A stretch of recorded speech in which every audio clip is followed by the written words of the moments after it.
Refinance mortgage rates today can make refinancing look like an easy win. You see a lower rate, you imagine a lower monthly payment, and it feels like the smart move is obvious. But refinancing is not automatically saving money. It is a trade. You are trading your current loan for a new loan. And that new loan can come with closing costs, lender fees, discount points, title fees, appraisal costs, and sometimes a brand new 30-year clock. So the question is not simply, can I get a lower rate?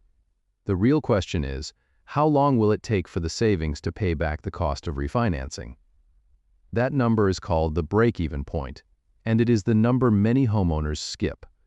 Let us use a simple example. Imagine a homeowner has a $300,000 mortgage at 7.25%. Their principal and interest payment is about $2,046 per month. Now a lender offers a refinance at 6.25%. The new principal and interest payment is about $1,847 per month. That sounds good.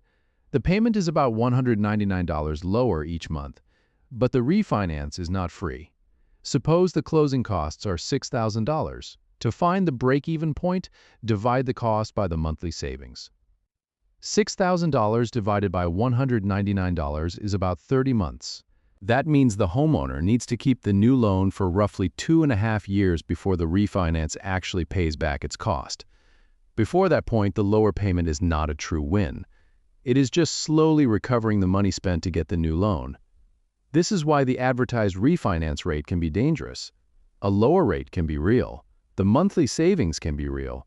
But if the closing cost is high, and the homeowner sells or refinances again too soon, the refinance can lose money.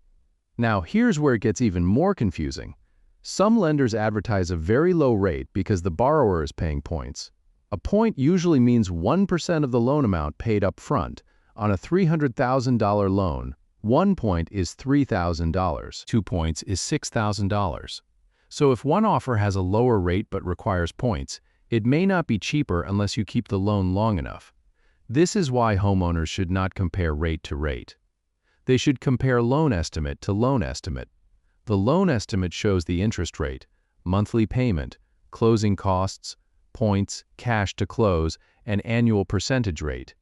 That full document matters more than the headline number. There's also a second trap, resetting the loan term.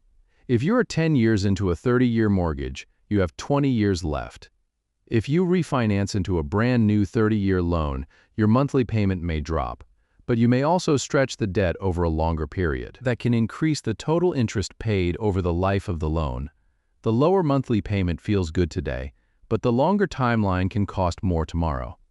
That does not mean a 30-year refinance is always bad. Sometimes people need flexibility. Sometimes lowering the payment helps protect cash flow. Sometimes the homeowner plans to make extra principal payments later, but the decision should be made with open eyes. Lower payment does not always mean lower total cost. So when does refinancing make sense? First, when the rate drop is large enough to create meaningful monthly savings. Second, when the closing costs are reasonable. Third, when the homeowner expects to keep the home or loan past the break-even point. Fourth, when the new loan does not create a hidden long-term cost that the borrower has not considered. And fifth, when the refinance fits the homeowner's real budget, not just the lender's sales pitch. Now, when can refinancing be a mistake? It can be a mistake if the savings are small but the costs are high. It can be a mistake if the homeowner plans to move soon. It can be a mistake if the new rate only looks good because expensive points are buried up front. It can be a mistake if the borrower restarts the loan term and ignores the total interest. And it can be a mistake if the homeowner pulls cash out without understanding the risk. Cash-out refinancing can turn home equity into spendable money, but it also increases the loan balance. That can raise risk if home prices fall, income changes, or the borrower needs to sell. The cleanest way to think about refinancing is this.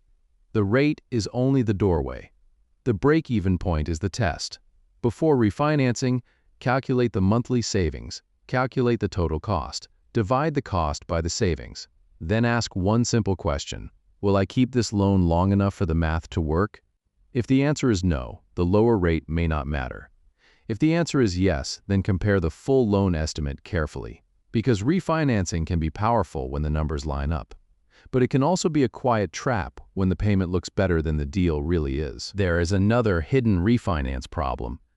The borrower can save money every month and still weaken their overall position.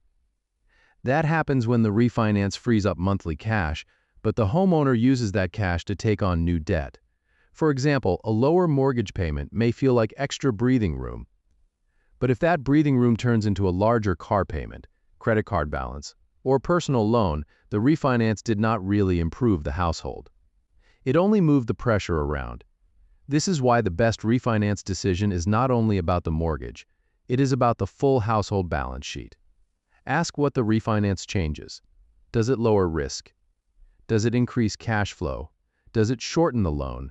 Does it remove mortgage insurance? Does it turn expensive debt into cheaper debt? Or does it simply make the payment look smaller while stretching the loan and increasing total interest? Those are very different outcomes. Now consider another example. Homeowner refinances from 7.25% to 6.25%. They save $200 per month and pay $6,000 in closing costs. Their break-even point is 30 months. They plan to keep the home for 10 years. That refinance may be worth studying. Homeowner B gets the same offer, same rate drop, same savings, same closing cost, but homeowner B expects to move in 18 months. For them, the refinance probably does not make sense. Same rate, same lender, same savings. Different timeline. Different answer. That is the part advertisements cannot tell you. The mortgage market sells one rate to thousands of people, but the correct decision depends on one household. There are also emotional traps. When homeowners see lower refinance mortgage rates today, they can feel like they must act fast before the offer disappears. Urgency can be useful when rates are moving, but urgency can also make people skip the loan estimate, ignore the break-even point, or accept points they do not fully understand. A serious refinance decision should survive a simple checklist. What is my current rate? What is the new rate? What is the new monthly payment? What are the total closing costs? Are there points? How many months to break even? How long will I likely keep the home? Will the new loan reset my term? And what is the total interest difference if I keep the loan? If those numbers are not clear, the refinance is not ready. The clean takeaway is this: refinancing can be one of the best moves a homeowner makes when the rate drop is large, the costs are reasonable, and the timeline is long enough. But refinancing can also become a fee machine when the homeowner chases a lower rate without checking the break-even math. The lower rate is not the finish line, it is the start of the calculation. Educational content only. This is not financial, mortgage, tax, or legal advice. Always compare real loan estimates from licensed lenders before making a refinancing decision.